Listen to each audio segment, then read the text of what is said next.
Muchas gracias. Quiero empezar con algunas preguntas referidas todas al secretario de Finanzas, al licenciado Pablo Quirno.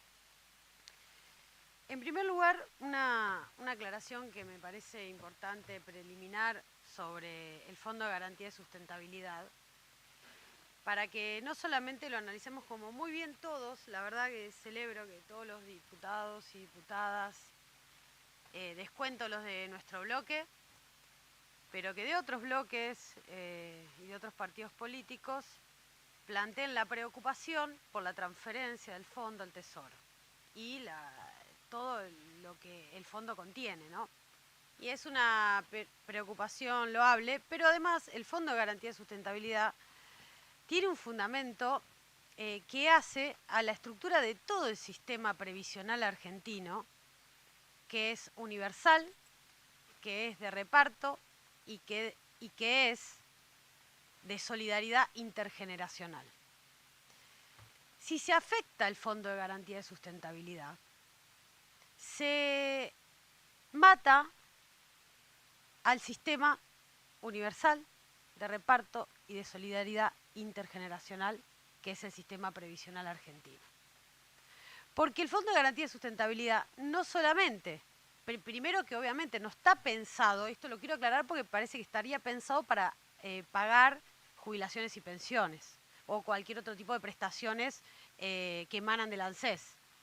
No, el Fondo de Garantía de Sustentabilidad tiene que además ser redituable, tiene que poder participar en el mercado, tiene que seguir creciendo, digamos, salvo en el gobierno de Mauricio Macri, durante el gobierno de Cristina, que es cuando se creó, cuando se recuperó el sistema para hacerlo público de reparto, como acabo de decir, dejando de lado el sistema privatizador de las AFJP, y en este gobierno creció, salvo en el gobierno de Macri, ¿no? Es un fondo que creció, en el gobierno de Macri disminuyó a la mitad.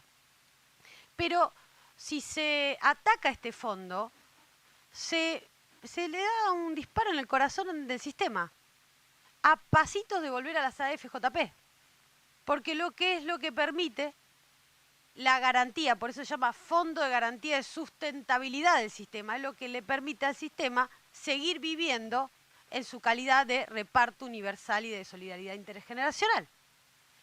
Entonces, que pongamos claro sobre oscuro, no es solamente el ataque a la fórmula de movilidad jubilatoria, dejando en exclusivas manos del Poder Ejecutivo, sin plazo cierto, sin condiciones seguras, cómo va a ser la adecuación, actualización, aumento de jubilaciones.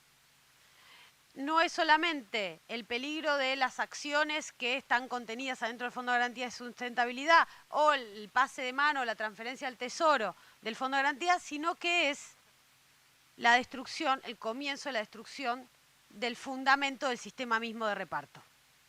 Esto tiene que quedar bien en claro. Nosotros lo tenemos en claro porque hemos interpretado a esta ley ómnibus no como, permítame esta introducción para clarificar en función de lo que dijo el licenciado Quirno de que se pagaba jubilaciones, y hay que clarificar para qué sirve el Fondo de Garantía de Sustentabilidad. Digamos, no entendemos a esta ley como una ley de emergencia y de delegaciones, aunque se la intentó y se la intenta vender así, porque cuando uno la empieza a desmenuzar se da cuenta de que las normas que se cambian, ninguna responde a ningún tipo de emergencia, sino todas responden a cuestiones estructurales de un modelo económico. Y está muy bien, no es el modelo económico que nosotros acompañamos, es el modelo económico de la dependencia. Esta es la legalidad que necesita un modelo de dependencia y de entrega de la República Argentina, ¿no? Y por eso se ataca de esta manera al Fondo de Garantía de Sustentabilidad. Tiene un objetivo estructural, tiene un objetivo de fondo. Entonces, en primer lugar eso. Clarifiquemos si lo que se quiere hacer con esta transferencia y con la suspensión de la fórmula es volver al sistema de FJP. Simple, simple. En la medida en que desaparezca el Fondo de Garantía de Sustentabilidad, se vuelve al sistema de la FJP en la Argentina. Después también refiriéndonos a los capítulos que bien se proponen acá, los que están dentro del capítulo cuarto de la ley, tenemos dos artículos, el 109 y el 112, que ambos refieren a la Comisión Nacional de Valores y a la derogación de dos artículos importantes de la Comisión Nacional de Valores. Se derogan dos artículos que prohibían lo que podríamos decir un incumplimiento ético en el organismo que debe controlar al mercado cambiario, digamos, a las entidades cambiarias, debe controlarlas, debe supervisarlas, etcétera, etcétera. Actualmente, una persona que ha trabajado en una entidad financiera no puede integrar luego el directorio de la Comisión Nacional de Valores, porque es la entidad controlante. Y una persona que haya integrado el directorio de la Comisión Nacional de Valores no puede luego, de un plazo cierto, que es el plazo de 2 años, que también estipula la ley de ética, ir a formar parte de un asesoramiento o integrar una entidad financiera. Esto es de lo más básico y elemental de los sistemas de control del Estado. Es de lo más básico y elemental. ¿Por qué se derogan estos dos artículos? ¿Cuál es la intención en el artículo 109 del proyecto y 112 del proyecto de derogar la transparencia y la ética en materia de control de las entidades financieras en cabeza de la Comisión Nacional de Valores? ¿Qué tiene que ver con la emergencia? ¿Qué tiene que ver con la delegación de facultades? ¿Qué tiene que ver con nada? Lo único que tiene que ver esto es, perdonen, pero justamente son los dos artículos, el de entrada a la comisión y el de salida de la Comisión Nacional de Valores, es la típica situación donde se pone al zorro a vigilar a las gallinas, ¿no? O la famosa puerta giratoria, como dice acá Julia. ¿No? Salgo de la función pública, voy a la función privada, o salgo de la función privada, voy a la función pública, en beneficio siempre de un mismo sector. Esto es preocupante, esto no debería ser así, lo pongo en alerta porque es un tema dentro de este capítulo que parece haber sido soslayado y nadie se refirió al mismo, nadie lo explicó. Bueno, después tenemos los temas a los que sí se refirieron varios diputados y diputadas, que son claramente la modificación del artículo 65 de la 24.156, permítame corregirlo, secretario, usted dijo de la 24.516, que es también un error que tiene la norma, pero entiendo que es un error involuntario, pero solamente quería dejarlo claro.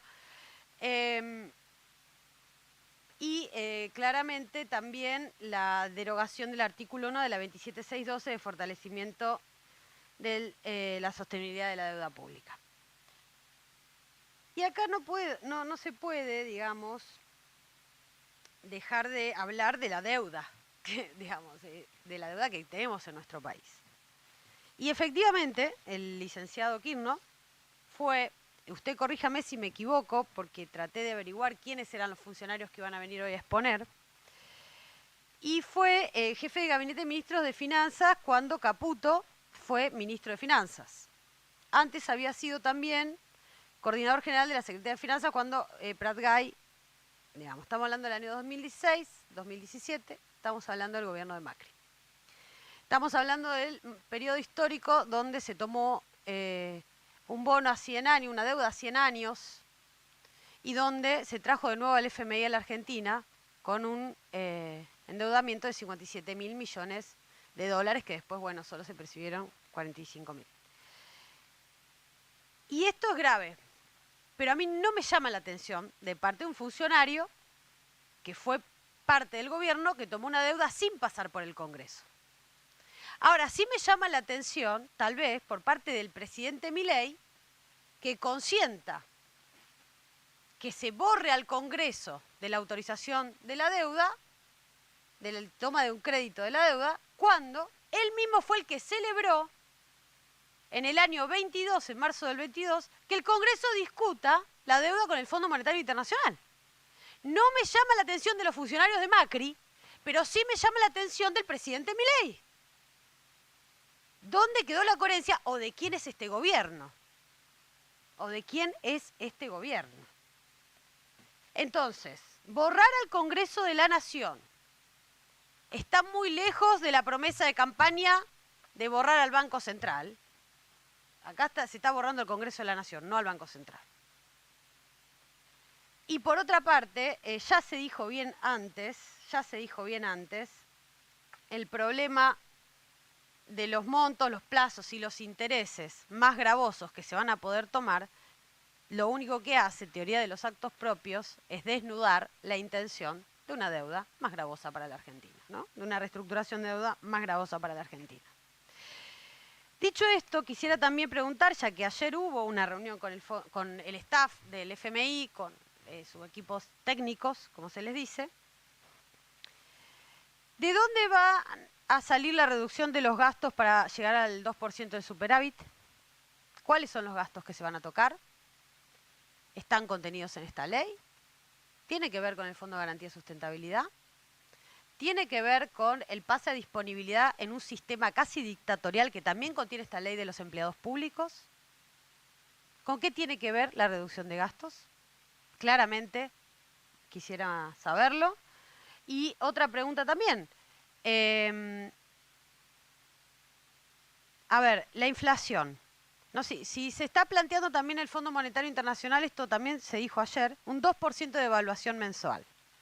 ¿Cómo se va a bajar la inflación? Con un 2% de devaluación mensual. ¿Cómo se va a bajar la inflación? Y además también, ¿de qué manera? No sé, yo me pregunto, ¿no? Esta ley también hablaba de la emergencia social, ¿no? ¿De qué manera se va a cumplir con algo que también dijo el staff en su comunicado del Fondo Monetario, que dijo que va a haber asistencia para los sectores sociales?